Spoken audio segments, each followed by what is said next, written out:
Ya lo dijo Benjamin Franklin, uno de los padres fundadores de Estados Unidos. Hay dos cosas en esta vida de las que nadie se libera. Una es de la muerte y la otra es el pago de impuestos. Desde las primeras civilizaciones, desde las primeras culturas de la historia de la humanidad, podemos saber que en todas las comunidades se establecieron impuestos. Muchas veces se usaron como reprimenda después de una guerra para que los vencidos deban pagar una suma en mercancía a los vencedores. Otras de las formas fue, por ejemplo, utilizar la fuerza de trabajo como pago de impuestos. Por ejemplo, las pirámides de Keops en el Antiguo Egipto fueron construidas con el trabajo de 100.000 hombres que debieron ofrecer su fuerza productiva como tributo al faraón. Pero, ¿para qué sirven los impuestos? Los impuestos sirven para financiar el gasto público del gobierno. Con esta suma que los gobiernos reciben, después debería ser retribuida, vuelve al pueblo en escuelas, en hospitales, en financiamiento de servicios públicos, construcción de carreteras y demás. Los ciudadanos pagan impuestos porque es el recurso financiero en el cual se sostiene parte de la economía del país.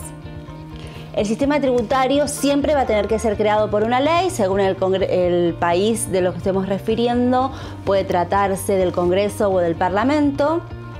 Ahora bien, ¿hay límites al poder tributario de los estados?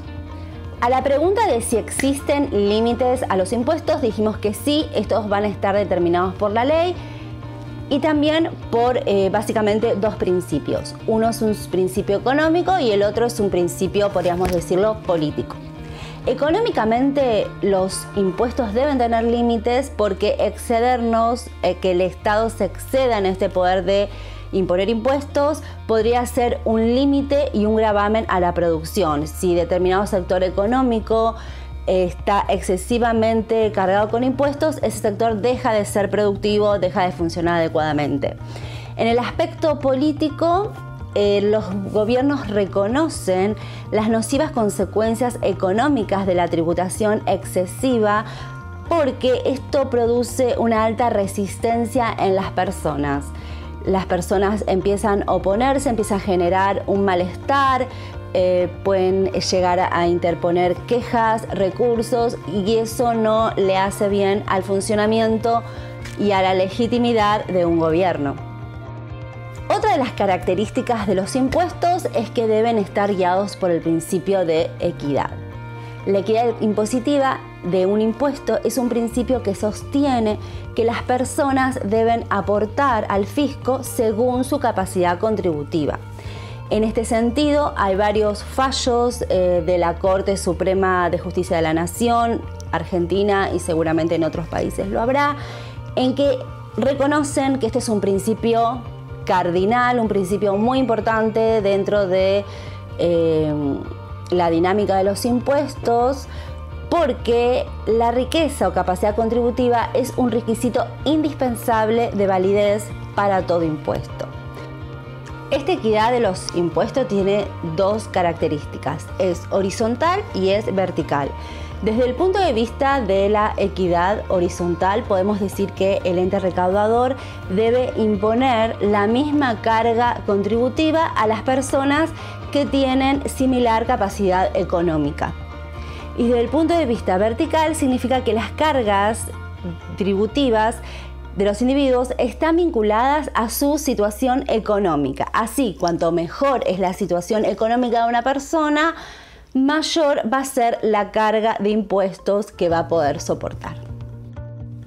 Es muy importante poner límites a los estados, a los gobiernos a la hora de imponer impuestos y que estos límites estén dados por la ley, incluso por la participación ciudadana. Nosotros como ciudadanos podemos establecer límites a los estados porque si no se pueden dar situaciones muy ridículas e injustas. Por ejemplo, en el año 1500, Enrique VII, rey de Inglaterra, se le ocurrió la curiosa idea de cobrar impuestos a las barbas. Sí, a las barbas. Era un impuesto que debía pagar todo hombre que usara barba y cuanto más larga la barba, más impuestos debía pagar.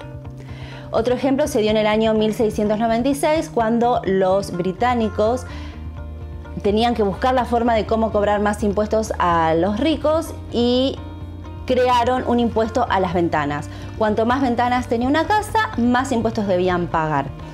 Pronto, claro, la gente empieza a encontrar algunos artilugios, algunas estrategias para pagar menos impuestos, entonces empezaron a construir casas con la menor cantidad de ventanas posibles. Incluso se presentaron casas donde directamente no tenían ventanas, no tenían ningún tipo de ventilación, con el grave perjuicio a la salud de las personas que allí vivían.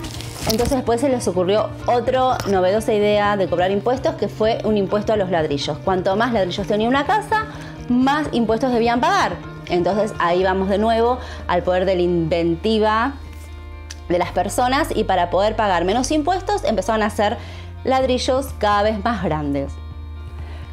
Por lo general, cuanto más injusto, desproporcionado, inequitativo o sin sentido es un impuesto, más posibilidades hay de que la gente no lo pague. En este sentido, también existe el delito de evasión de impuestos. Las personas, por no cumplir con esta obligación con el Estado, pueden entonces incluso ir presas. La respuesta a la pregunta de por qué la gente evade impuestos tiene múltiples respuestas, y es una mezcla de cuestiones culturales, del vínculo que tiene esa sociedad con el cumplimiento de la ley y las normas, y la legitimidad que tiene el gobierno para poder imponer impuestos. Por eso cada caso es particular y hay que estudiarlo con detalle.